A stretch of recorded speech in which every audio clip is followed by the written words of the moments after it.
नमस्कार, मी राजेंद्र कांबळे 24 महाराष्ट्र ब्रेकिंग न्यूजमध्ये आपलं स्वागत. मावळ तालुक्यातील कानेफाटा या ठिकाणी असलेले साई सेवाधाम या साई सेवाधाममध्ये आर्मी लॉ कॉलेज चालू आहे. या आर्मी लॉ कॉलेजच्या विद्यार्थ्यांचा गेले 4 दिवस झाले आंदोलन चालू आहे. त्यांच्या विविध मागण्यासाठी विद्यार्थी आपल्या आंदोलनावरती ठाम आहेत.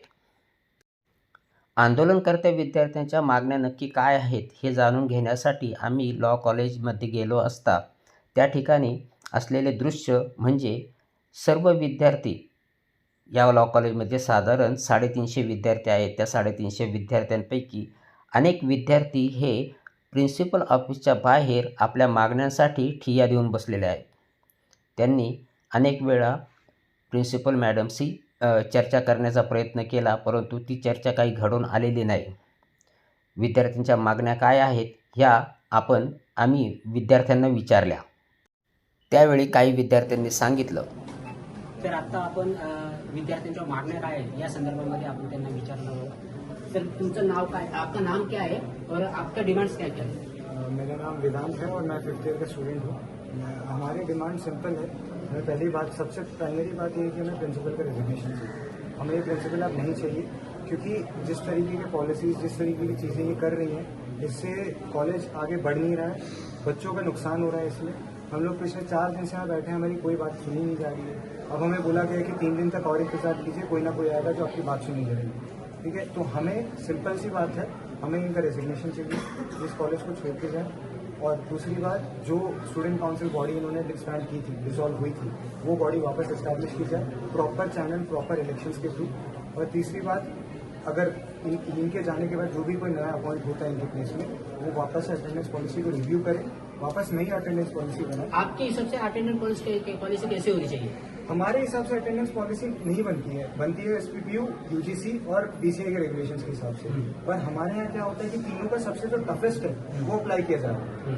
यहाँ पर बोला जाता है कि 75% ओवरऑल अटेंडेंस में मेंटेन कीजिए और 70% सब्जेक्ट वाइज अटेंडेंस में मेंटेन कीजिए, जो कि लॉजिकली पॉसिबल नहीं है. और पहले हमें मेडिकल लीव दिया जाता था, जो अभी नहीं है. वो 25% का दिया गया, उसमें हमें मेडिकल लीव भी देखना है, अकेडमिक लीव भी देखना है और जनरल लीव भी देखना है. अभी कोई बंदा जो बीमार है वो बंदा अकेडमिक कॉम्पिटिशन में जा नहीं सकता, और जो अकेडमिक कॉम्पिटिशन में जा रहा है वो वापस मेडिकल लीव ले नहीं सकता. तो ये सब चीजें हैं जो ऑलरेडी वायलेट हो चुकी है. तो अकेडमिक जो भी पॉलिसी है अटेंडेंस की, उसे पुरानी चेअरमॅनला, प्रिन्सिपलला, रजिस्ट्रारला आमच्याबद्दल ज्या वेळेला प्रॉब्लेम्स फेस आम्हाला फेस होत आहे त्याच्याबद्दल आम्ही सांगितलेलं आहे. कॉलेजमध्ये वातावरण इतकं खराब झालेलं आहे की मुलांना काही सुसायडल थॉट येत आहे, त्यानंतर मेंटली हॅरॅस होत आहे, त्यानंतर डिप्रेशन फील होत आहे सगळ्यांना इथं. आणि हे आंदोलन कोणी असं हे नाही करत की काही इंडिव्हिज्युअल्स नाही आहे जे की लीड करत आहे. हे कॉलेजचे पूर्ण मुलं आहे जे की हे करताना लीड करत आहे. तुमच्या मागण्या काय काय होत्या? नमस्कार मॅडम, आता तुमच्या विद्यार्थ्यांचा आंदोलन नेमक्या विद्यार्थ्यांच्या मागण्या काय? तर मुलांच्या मागण्या जे मला बाईटवरनं कळलं आहे, हे सगळं सुरू झालं 8 तारखेला. 8 तारखेला 10:30 वाजता एकदम मुलांचा घोळका आला आणि आंदोलन सुरू झालंय असं त्यांनी डिक्लेअर केलं. आम्ही 10:30 पासून त्यांना हे सांगतो आहे, मी सांगितलं आहे, रजिस्ट्रार सरांनी सांगितलं आहे, आमच्या कर्मचाऱ्यांनी सांगितले आहे की तुमच्या जे काही म्हणणं आहे, मागण्या पण नाही तर जे काही म्हणणं आहे, जे काही तुमचे ग्रीव्हियन्सेस आहेत ते त्यांनी आमच्या ऑडिटोरियम मध्ये बसावेत आणि मग आम्हाला एक एक पॉइंट सांगून प्रत्येक गोष्टीचं सर आपण चर्चा करून त्याचा निष्कर्ष काढू शकतो. त्याला त्यांनी स्पष्ट नकार दिला. मुलं जरा आंदोलन याच्यात होती आणि मग मुलांनी थोड्या वेळाने नंतर एक निवेदन दिलेलं आहे रजिस्ट्रारकडे, तर ते आमच्याकडे आलेलं आहे. तर त्याच्यात काही कोर्सेस विषयी त्यांच्या काही तक्रारी आहेत किंवा गैरसमज आहेत मी म्हणेन. त्यांचं एक म्हणणं होतं, एका बाईट मध्येच मी ऐकलं की गणिताच्या शिक्षकाला जर दुसरा विषय दिला तर कसं शिक्षण होईल. तर सर मी तुम्हाला सांगते की इथे लॉचं शिक्षण दिलं जातं. त्याच्यात आमचे कोर्सेस जे आहेत ते BA LLB आणि BBA LLB असे 2 कोर्सेस आहेत. त्याच्यामुळे आपल्याकडे शिक्षक जे आहेत ते लॉचे पण आहेत ते मॅनेजमेंटचे आहेत आणि ते सोशल सायन्सेस म्हणजे इकॉनॉमिक्स, पॉलिटिकल सायन्स, सोशलॉजी वगैरे असे आहेत ना. आता प्रश्न आहे लॉच्या शिक्षकांचा. तर लॉच्या शिक्षकांना जे विषय दिले जातात ते लॉचेच आहेत. त्यांचं म्हणणं आहे की स्पेशलाइज जो सब्जेक्ट आहे त्याला तोच स्पेशलाइज टीचर पाहिजे, एवढंच त्यांचा गैरसमज झालाय सर. तर असं नाही आहे की कॉलेजने सोशॉलॉजीच्या टीचरला इकॉनॉमिक्सचा सब्जेक्ट, लॉच्या टीचरला लॉचा सब्जेक्ट दिलेला आहे, मॅनेजमेंटच्या टीचर्सला मॅनेजमेंटचे सब्जेक्ट दिलेले आहेत आणि सोशल सायन्सेसच्या टीचरला सोशल सायन्सेस सब्जेक्ट दिलेले आहेत. त्याच्यामुळे मला असं वाटतं की कॉलेजने नियमानुसार ज्या अपॉइंटमेंट्स आहेत सर, आपल्याकडे 17 शिक्षक आणि इतर कर्मचारी आहेत, आपल्याकडे वेगळे काउन्सिलर आहेत, आपल्याकडे प्लेसमेंट ऑफिसर आहेत, आपल्याकडे लायब्ररियन फुल टाइम क्वालिफाईड आहेत. हे सगळे शिक्षक त्यांच्या त्यांच्या क्षेत्रात आणि कामात क्वालिफाईड आहेत. त्याच्यामुळे मुलांनी एक समजून घ्यावं की जेव्हा आपण शिक्षकांची अपॉइंटमेंट करतो आहे विद्यापीठाच्या नियमानुसार, त्याच्यामुळे ते शिक्षक ते विषय शिकवायला क्वालिफाईड आहेत. नेमकं मॅडम आता मग तुम्ही बोलते की ह्या जे शिक्षकांबद्दल विद्यार्थ्यांचा जो गैरसमज आहे याच्या संदर्भामध्ये तुम्ही विद्यार्थ्यांशी चर्चा केली का? सर ही चर्चा झालेली आहे, पण मी तेच परत सांगते की गैरसमज हा आहे की विषय म्हणजे लॉ मध्ये सर बरेच विषय असतात. जसे सर्वसाधारण विषय काय आहे की लॉ ऑफ क्राईम्स आहे, समजा कॉन्स्टिट्यूशन लॉ आहे. आता कॉन्स्टिट्यूशन लॉ हा सगळ्या लॉ टीचर्सने शिकवलेला असतो आणि तो शिकवणं त्यांनी अपेक्षित आहे सर. त्याच्यामुळे हा युजी कोर्स असताना लॉच्या शिक्षकांना लॉचे सब्जेक्ट देणं हेच अपेक्षित आहे. आता एखाद्या शिक्षकाचं लॉ मध्ये स्पेशलायझेशन म्हणजे आता कॉन्स्टिट्यूशन लॉ मध्ये स्पेशलायझेशन असेल, याचा अर्थ त्याने बाकीचे सब्जेक्ट शिकू नये असा होत नाही. तर जे लॉचे सब्जेक्ट आहे जे आम्ही सगळे शिकलेलो आहोत, तर ते अलॉटमेंट प्रमाणे सर शिक्षकांचे वर्कलोड असतात त्याप्रमाणे ही अलॉटमेंट झालेली आहे. असं हेतुपुरस्सर सर कोणाला विषय येत नाही म्हणून दिला गेलेला आहे, हा गैरसमज जो झाला आहे, तर त्याच्या बाबतीत मी हे तुम्हाला एक्सप्लेनेशन दिलेलं आहे. सर अजून एक मागणी होती फर्स्ट इयरचं फायनान्स आणि अकाउंट्स या सब्जेक्टची. त्यांची मागणी होती की आम्हाला परमनंट शिक्षक पाहिजे. तर सर त्याच्यासाठी आपल्याकडे पण शिक्षक होते, पण ते काही कारणाने जॉईन होऊ शकले नाही. आता त्यांनी 7 जुलैला सांगितलं की मी जॉईन होऊ शकत नाही. त्याच्यानंतर ताबडतोब कॉलेजने CHB शिक्षक बोलवले. आता मॅनेजमेंटच्या सब्जेक्टमध्ये सर CA झालेले फायनान्स शिकवण्यासाठी जे एक्सपर्ट्स आहेत त्यांना आपण बोलवलं. पण आता एक्सपर्ट्सना फर्स्ट इयरच्या मुलांना सिम्प्लिफाय करून सांगणं, कारण teaching is different from your expertise. त्याच्यामुळे मग मुलांच्या त्या पण काही कन्सर्न यायला लागले की मॅडम असंच आहे जे कॉलेजने समजून घेतलेलं आहे. तर असं नाही झालं की पूर्ण महिना एक पण लेक्चर नाही झालं. आपण एका शिक्षकाला बोलवलं, त्यांचं मुलांना कळत नव्हतं. काही ना सर हे लांब कॉलेज आहे, डिस्टन्स आहे, त्याच्यामुळे इथे येणाऱ्या शिक्षकाला वेळ आणि इथे लागणारा काय म्हणत आपण ट्रान्सपोर्ट वगैरे या सगळ्यांचा विचार करून आपण आपले प्रयत्न चालू ठेवले आणि आतापर्यंत आपण 2 शिक्षकांना एक्सपर्ट्सना इथे बोलवलं. त्याच्या बरोबरीने सर आपण त्यांचं एक वर्कशॉप घेतलं या विषयांचं. म्हणजे तुम्ही प्रयत्न बघा कॉलेजने किती केले. याच्यानंतर सर आपल्याकडे जे मॅनेजमेंटचे शिक्षक आता पण आहेत त्यांना पण रिक्वेस्ट केली की जेव्हा जेव्हा ते शिक्षक येऊ शकत नाही तुम्ही हे शिकवायला घ्या. उद्देश एवढाच होता की मुलांचा वेळ वाया जाणार. आता या सगळ्यात परत मुलं आली माझ्याकडे, मी पण वर्गात मुलांशी जाऊन बोलले. मुलं म्हणाली मॅडम असं होत नाही, आम्हाला ते नाही कळत एक्सपर्टकडनं, तुम्ही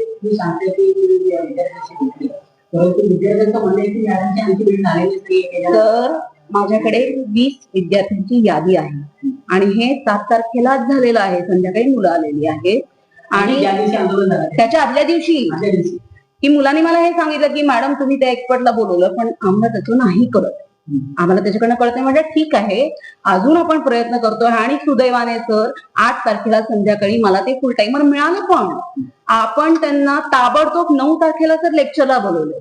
आता ही मुलांची जबाबदारी आहे की मुलांनी लेक्चरला बसावं. मुलं लेक्चरला बसलेली नाहीयेत. आपण त्यांना पुन्हा पुन्हा रिक्वेस्ट करतोय की अरे शिक्षक वर्गात आहे, तुम्ही वर्गात बसा. पण इथे हा थोडा गैरसमज झालाय असं माझं म्हणणं आहे. यात काही मुलांचा दोष आहे असं मला म्हणायचं नाही, कारण 30 दिवस झाले हे टेन्शन आहे, आता परीक्षा पण आहे, पण या सगळ्याचं भान कॉलेजला पण आहे. त्याप्रमाणे आपण एक्स्ट्रा तास घेणार आहोत, त्याप्रमाणे आपलं नियोजन आहे. तर हे मला फक्त मुलांना एवढंच म्हणायचं होतं की तुम्ही हे सगळं ऑडिटोरियम मध्ये बसून एकदा ऐकून घ्या जे मुलांनी आजपर्यंत ऐकलेलं नाही. आता अजून एक सर त्यांची अजून एक मागणी जी मी बाईट थ्रू ऐकली आणि ती होती अटेंडन्स विषयी. तर अटेंडन्स हा जो आहे सर 75% अटेंडन्स हा विद्यापीठाचा नियम आहे. विद्यार्थ्यांचं म्हणणं असेल की तुम्ही 85% सर कोड ऑफ कंडक्ट जे आमचं आहे त्याच्यात 80% हा हॉस्टेलचा नियम आहे. कारण हे रेसिडेन्शियल कॉलेज आहे सर. मुलं इथे 24 तास असतात. 75% हा मिनिममचा नियम आहे. तर मुलांनी मिनिमम 75% यायचंच आहे. मुलांनी मिनिमम 75% आलं तर त्यांना परीक्षा देता येणार आहे विद्यापीठाच्या नियमानुसार. पण हॉस्टेलमध्ये सर इतक्या फॅसिलिटीज आहे. हे सगळा पसारा हा जो आपला आहे हा मुलांच्या हितासाठी आहे. ही सगळी आर्मीची मुलं आहेत आणि देशातल्या कानाकोपऱ्यातनं ही मुलं आलेली आहेत. त्यांना सगळ्या फॅसिलिटीज इथे आहेत. म्हणून आमची अशी अपेक्षा आहे की मग वाय मिनिमम, मग तुम्ही निदान 80-85% आमच्याकडे सर अशी पण मुलं आहेत, तुम्हाला लिस्ट दाखवते, ज्यांचं 100% अटेंडन्स. मग 80% कमी असणारी मुलांची संख्या किती टक्के असेल की ज्याच्यामुळे विद्यार्थ्यांना आंदोलन करावं लागते, म्हणजे याच्यापेक्षा जास्त मुलांची संख्या कमी आहे? सर नाही, 75%चा तर नियम आम्ही फॉलो करतो. आमच्याकडे अटेंडन्स डिपार्टमेंट आहे. अटेंडन्स डिपार्टमेंट अटेंडन्स रेकॉर्ड सगळा बघतो. महिन्याच्या महिन्याला पालकांना मेल जातात. ही सिस्टीम आमची आहे आणि ती आमच्या रूल प्रमाणे आहे. हे जे मुलांना वाटतंय ना की जोशी मॅडम काहीतरी रोज नवीन काढतात, तसं नाहीये सर. हे सगळं की काय अटेंडन्स असणार आहे, काय पॉलिसी आहे, एसओपी काय आहे, हे सगळं आपण मुलांना ओरिएंटेशन प्रोग्राम मध्ये 1 जुलै ते 4 जुलै 4 दिवस समजून सांगितले. त्याच्यामुळे हे शिक्षकांना मुलांना आपण समजून आम्ही सर जे काय करतोय ते रूल प्रमाणे करतो. तर हा एक त्यांचा रोषाचं कारण आहे. मी समजू शकते की कधी मुलं आजारी असतात, कधी काय असतात, पण या सगळ्याचा हिशोब सर टर्मच्या शेवटी होतो. आणि मग जर तुमची मेडिकल रिझन आहे, जर तुमचे मेडिकल रिपोर्ट्स आहेत, तर आपण रूल नुसार आपण ते गृहीत धरतो. पण मुलं जर म्हणतील की प्रत्येक महिन्याला आम्हाला जेव्हा दवाखान्यात जायचं तेव्हा आमचं इकडे अटेंडन्स लावा, तर असं होऊ शकत नाही ना सर. तर ते पण रूल प्रमाणे झालं. दवाखान्यात जायचं, हॉस्पिटलला जायचं म्हटलं आणि जर मला तर त्यांना अडचण काय? सर अडचण याचं कारणच नाहीये. म्हणूनच मी एवढं एक्सप्लेन करून सांगतेय सर. खरं अडचण याचं काहीच कारण नाही. आमचं व्हेकल आहे, आमची वेळ ठरलेली आहे. रोज 9 वाजता गाडी तिथे हजर असते. रोज 9 वाजता गाडी तिथे हजर असते. ज्यांना जायचं आहे ते जाऊ शकतात सर. रात्री अपरात्री आम्हाला पण समजतंय मुलं इथे एकटे असतात. त्याच्यामुळे ज्यांना मेडिकल इमर्जन्सी आहे त्यांना आम्ही पाठवतो पण. आणि ते रूल प्रमाणे जे ऍडमिनिस्ट्रेशनचे रूल आहे त्याप्रमाणे.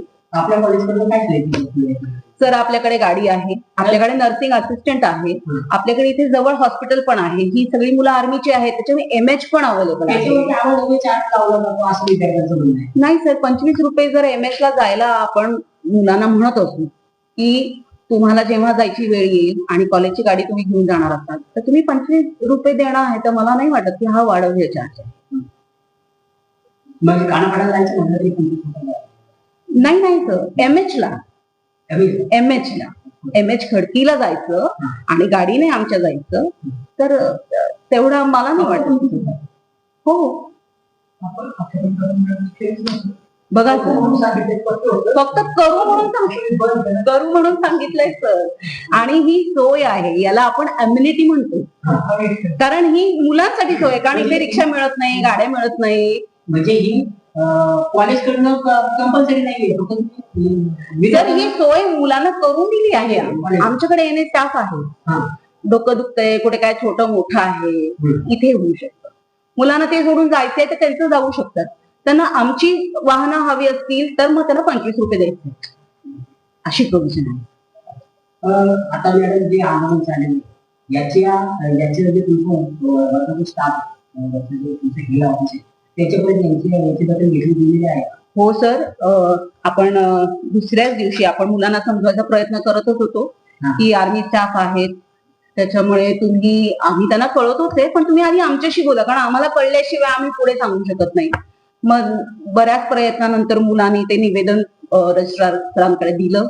मग ते निवेदन आपण आर्मी कमांडरकडे पोहोचवलेलं आहे. ते आपले डेप्युटी चेअरमन आहेत, ते देहू स्टेशनला असतात आणि त्यांनी त्या बाबींचा विचार केलेला आहे सर. आणि जसं मी तुम्हाला सांगितलं की अकॅडमिक्स मध्ये आपण रूल फॉलो करतोय का, तर आपण रूल फॉलो करतोय. मुलांचं अजून एक म्हणणं ऍक्च्युली सर याचं सगळ्याचं कारण सांगते. आपल्याकडे डिसिप्लिन खूप कडक आहे आर्मीच्या विरुद्ध. त्याच्यामुळे यातली बरीचशी मुलं अशी आहेत ज्यांच्या विरुद्ध डिसिप्लिनरी ऍक्शन झालेले आहेत. आता सर्वसामान्य माणसांना बघताना असं वाटूच शकतं की अरे एवढं काय मुलं आहेत, पण मी परत सांगते हे आर्मी इन्स्टिट्यूट आहे. त्याच्यामुळे इथे मी जसं सांगितलं की आउट ऑफ बाउंड अशी प्रोव्हिजन बाकीच्या कॉलेजेसमध्ये नसते, पण इथे आहे. इथे मुलांनी बाहेर जाताना अमुक एक रूल पाळणं हे अपेक्षित असतं, तो आमच्या रूलचा भाग आहे. त्याच्यामुळे छोट्या छोट्या गोष्टींसाठी पण इथे तर आपले रूल्स आहेत आणि ते मुलांनी फॉलो करणं अपेक्षित आहे. आणि त्याच्यात कॉलेजने हे सगळे डिक्लेअर केलेले, मुलांना सांगितलेले, मुलांनी अंडरटेकिंग दिलेले रूल्स आहेत, ते मुलांनी फॉलो करणं अपेक्षित आहे. त्याच्यामुळे हे मी पुढे सांगते आहे की हे आंदोलन जे आहे ते मोटिवेटेड आहे.